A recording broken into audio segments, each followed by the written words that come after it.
Hello students. तो बेटे हमें क्या करना है, अभी तक जितने भी टॉपिक किए हैं उनसे रिलेटेड अब हमें कुछ न्यूमेरिकल्स करने हैं। तो इस वीडियो में जो मैं न्यूमेरिकल डिस्कस करने वाली हूँ वो है फर्स्ट न्यूमेरिकल जो है अपना, calculate the value of root mean square speed of a molecule of hydrogen at NTP condition.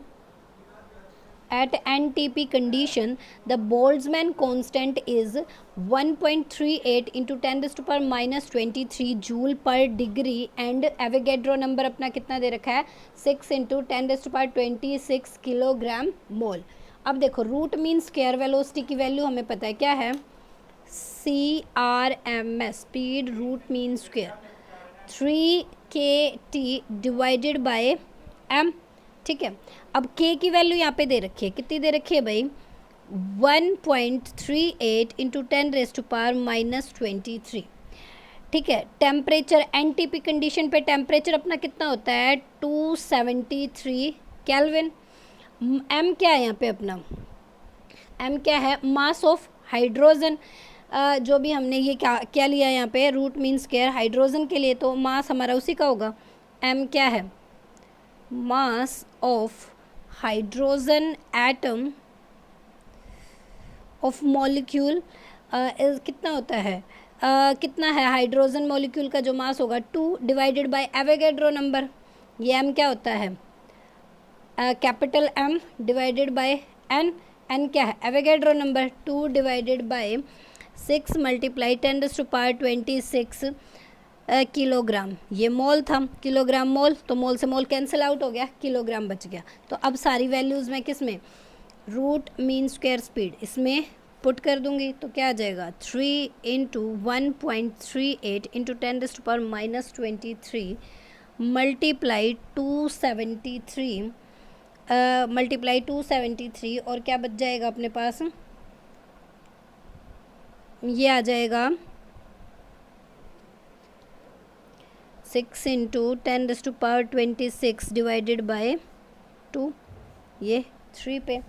तो अब इसको सॉल्व कर लेंगे, ये जब सॉल्व करोगे ना तो इसकी वैल्यू नियर बाय आ जाएगी 18.38 मीटर पर सेकेंड। यही इसमें हमें फाइंड आउट करना था। तो नेक्स्ट अपना क्या है, नेक्स्ट न्यूमेरिकल क्या है अपना, calculate the root mean square speed for hydrogen having the density 8.9 into 10 rays to power minus 5 gram per centimetre cube at NTP condition. ठीक है, यहाँ पर भी हमें रूट मीन स्क्वायर स्पीड निकालनी है। तो रूट मीन स्क्वायर स्पीड क्या होती है, तो रूट मीन स्क्वायर स्पीड क्या होती है CRMS is equal to under the root 3KT by में m, कि यहाँ पे बोल्ट्जमैन कांस्टेंट है, T एब्सोल्यूट टेम्परेचर है, m हमारे पास मास ऑफ मॉलिक्यूल्स है। ठीक है, अब अपने पास है कि भाई अब देखो ये जो कैपिटल M है इसको मैं क्या लिख सकती हूँ, या K को मैं क्या लिख सकती हूँ R बाय N मेरे पास क्या होता है K। तो इस k की जगह मैं R बाय N लिख सकती हूँ, तो मेरे पास क्या आ जाएगा रूट 3RT NM। अब देखो अपने पास होता था ये जो कैपिटल N यानी कि एवोगैड्रो इनटू में मास ऑफ ईच मॉलिक्यूल, तो क्या हो जाता है अपने पास वेट ऑफ मॉलिक्यूल, तो वो किसके इक्वल हो जाएगा under the root 3RT divided by capital M। और इक्वेशन जो हमारी आइडियल गैस इक्वेशन है वो PV 1 ग्राम ऑफ मोल के लिए RT है, तो यहाँ पे हो जाएगा RT की जगह मैं क्या रख सकती हूँ PV। ठीक है, तो मेरे पास क्या आ जाएगा CRMS is equal to under the root 3RT की जगह मैंने रखा PV डिवाइडेड बाय में M।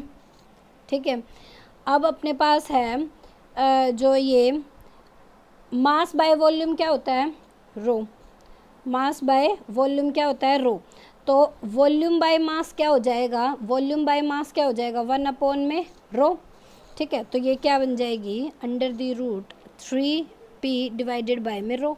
अब हमें इतना ट्रांसफॉर्म क्यों करना पड़ा इस फॉर्मूले को, क्योंकि हमें क्या दे रखा है बेटा, हमें दे रखा है हाइड्रोजन की डेंसिटी दे रखी है। ठीक है, हाइड्रोजन की डेंसिटी दे रखी है, और तो अब अपने पास क्या हो जाएंगी वैल्यू और एनटीपी कंडीशन पे प्रेशर हमें पता है 1 atm होता है, 1 atm या 760 मिलीमीटर Hg ले लेते हैं, ठीक है। यानी कि P जो एनटीपी कंडीशन पे होता है वो क्या होता है, H रो जी, ठीक है। अब H कितना है,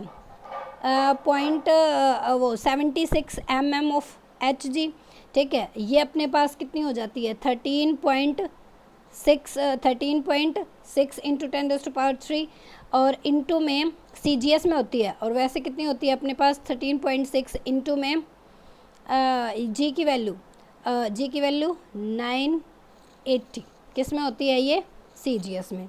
तो अपने पास सारी यूनिट CGS में पुट करने पर क्या हो जाएगा 3 इंटू P की जगह H रो G पुट करूँगी तो क्या हो जाएगा 76 मल्टीप्लाई 13.6 इंटू में 980 डिवाइडेड बाय रो मेरे पास कितना दे रखा है 8.9 इंटू में 10⁻⁻5 ग्राम पर cc। तो इसको जब सॉल्व करोगे तो हमारा जो आंसर आएगा वो 1.84 इंटू 10⁻5 सेंटीमीटर पर सेकंड आ जाएगा, सेंटीमीटर पर सेकंड, ठीक है। नेक्स्ट क्वेश्चन क्या है भाई हमारा, calculate root mean square speed. पहले हमें क्या कैलकुलेट करनी है, रूट मीन स्क्वायर स्पीड।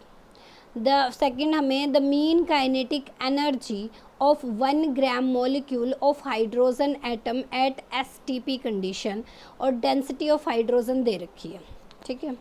तो पहले ए पार्ट सोल्व करते हैं। पहले तो हमें दे रखी है STP कंडीशन।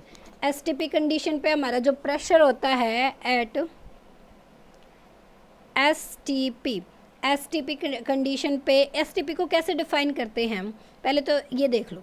हम STP को कैसे डिफाइन करते हैं, ये है स्टैंडर्ड टेम्परेचर एंड प्रेशर, ठीक है। Is defined as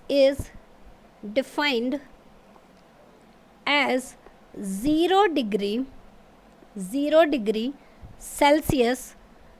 degree Celsius and 1 atmospheric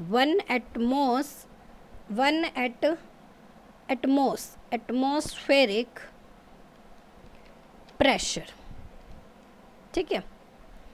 तो यानी कि प्रेशर तो इस पे 1 एटमॉस्फेरिक होता है या फिर 760 मिलीमीटर ऑफ Hg होता है, ठीक है। टेम्परेचर यहाँ पे 0 डिग्री और 273 केल्विन होता है, ठीक है। और STP कंडीशन पे मोल्स कितने लेते हैं 22.4 लीटर, ये केमिस्ट्री में ज़्यादा ज़रूरी होता है, ठीक है। तो अब एट STP हमें प्रेशर क्या हो गया, प्रेशर को लेते हैं H रो G, ठीक है। अभी लास्ट क्वेश्चन में मैंने बताया H रो G के बारे में, ठीक है। तो अब यहाँ पर क्या हो जाएगी इसकी वैल्यू 0.76 मल्टीप्लाई 13.6, ये मिलीमीटर पर cc होता है, ठीक है। तो अब मिलीमीटर क्या है तो क्या हो जाएगा 10 मल्टीप्लाई 10⁻³ से, ठीक है। अब अपने पास है इंटू में 9.8 न्यूटन पर मीटर स्क्वायर, ठीक है। तो टेम्परेचर दे ही रखा है 273 और हमें रो की वैल्यू कितनी दे रखी है 0.09 किलोग्राम पर मीटर क्यूब। फर्स्ट में हमें क्या पूछ रखा है, हमें पूछ रखा है root mean square. Root mean square अभी पीछे मैं ट्रांसफॉर्म करके हमने फॉर्मूला ये फाइंड आउट किया था, ठीक है। तो ये क्या आ जाएगा अपने पास 3 इंटू में 0.76 multiply 13.6 multiply 10⁻³ multiply 9.8 divided by 0.09। जब इसको सोल्व करोगे तो ये जो टर्म आएगी अपनी ये आ जाएगी 1837। सोल्व तो कर सकते हो ना, मीटर सेकंड। हमें किलोमीटर में लेना है तो क्या कर दूंगी मैं 1000 से डिवाइड, तो क्या आ जाएगा 1.837 किलोमीटर पर सेकंड, ठीक है भाई। इतनी बात क्लियर हुई। अब देखो नेक्स्ट पार्ट, बी पार्ट इसका, वो क्या कहता है, इसका बी पार्ट कहता है इसी के दो पार्ट है। पहले तो रूट मीन स्क्वायर निकालनी थी, फिर निकालनी थी the mean kinetic energy of 1 gram of molecule of hydrogen atom, ठीक है। अब काइनेटिक एनर्जी हम पहले पढ़ के आए, क्या होता है, अभी टॉपिक में हमने कवर किया था interpretation of temperature on kinetic energy due to kinetic energy. तो क्या था वो, half kinetic energy half mc² थी। ठीक है, यहाँ पे अपने पास दे रखा है हाइड्रोजन एटम के लिए 1 gram molecule of hydrogen atom, m कितना होता है 2.016 ग्राम होता है। इसको किलोग्राम में लिखने के लिए क्या कर लेंगे, 2.016 मल्टीप्लाई 10⁻³ किलोग्राम। ठीक है, तो काइनेटिक एनर्जी अपनी क्या है, हाफ mc²। तो वैल्यू पुट कर देंगे, अब वैल्यू पुट करेंगे 1/2 मल्टीप्लाई 2.016 मल्टीप्लाई 10⁻³ अब मल्टीप्लाई सी की वैल्यू अभी हम ऊपर फाइंड आउट करके आए हैं। ठीक है, मीटर पर सेकंड वाली रख देंगे, मल्टीप्लाई 1837 इसका स्क्वायर। ठीक है, ये सारी टर्म सॉल्व करेंगे तो अपने पास एनर्जी की वैल्यू आ जाएगी। ठीक है, ये सॉल्व आपको खुद करना है। तो अब इसके नेक्स्ट पार्ट करते हैं। सेकंड पार्ट में हमें क्या करना है, given that the mass of the molecule of hydrogen 3.34 into 10⁻27 kilogram calculate करना हमें एवोगैड्रो नंबर। तो एवोगैड्रो नंबर कैसे कैलकुलेट करेंगे, मास ऑफ 1 मॉलिक्यूल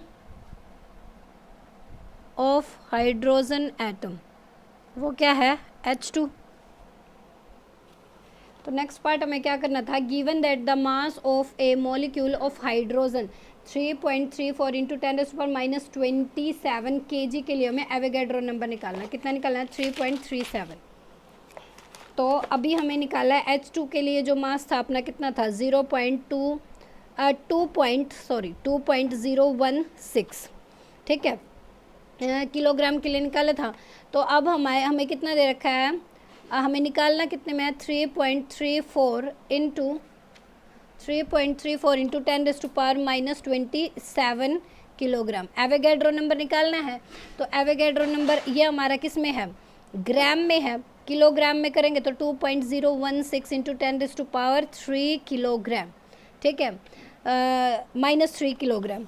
तो एवोगैड्रो नंबर पे क्या आ जाएगा, अब 2.016 इंटू 10⁻³ डिवाइडेड बाय में 3.34 इंटू 10⁻27। तो इसको सॉल्व करेंगे तो 6.04 इंटू 10⁻23 मॉलिक्यूल्स, ये इसके लिए एवोगैड्रो नंबर की वैल्यू निकलेगी। तो थर्ड पार्ट, अब सी पार्ट हमें क्या करना है, सी पार्ट में हमें क्या कैलकुलेट करनी है, बोल्ट्जमैन कांस्टेंट कैलकुलेट करना है। तो ये कैसे बोल्ट्जमैन कांस्टेंट कैलकुलेट करना है, तो के क्या होता है R/N। आर क्या है, गैस कांस्टेंट, जिसकी वैल्यू होती है कितनी 8.3 joule per gram molecules per kelvin, molecules per kelvin. ठीक है, और आर की वैल्यू, एन की वैल्यू अभी हमने फाइंड आउट की है। तो अपने पास क्या हो जाएगी इसकी value, K is equal to 8.3 डिवाइडेड बाय 6.04 इंटू 10⁻23 मॉलिक्यूल। इसको जब सोल्व करोगे तो ये नियर बाय 1.37 इंटू में 10⁻24 जूल पर मोल पर केल्विन आ जाएगी। ठीक है, तो बेटा यही हमें इन न्यूमेरिकल्स में करना था। इसी टाइप के कुछ न्यूमेरिकल्स आपके और हैं, वो आपको करके देखने हैं। आपको कोई भी उसमें प्रॉब्लम हो तो आप मेरे से पूछ सकते हो। Okay, thank you.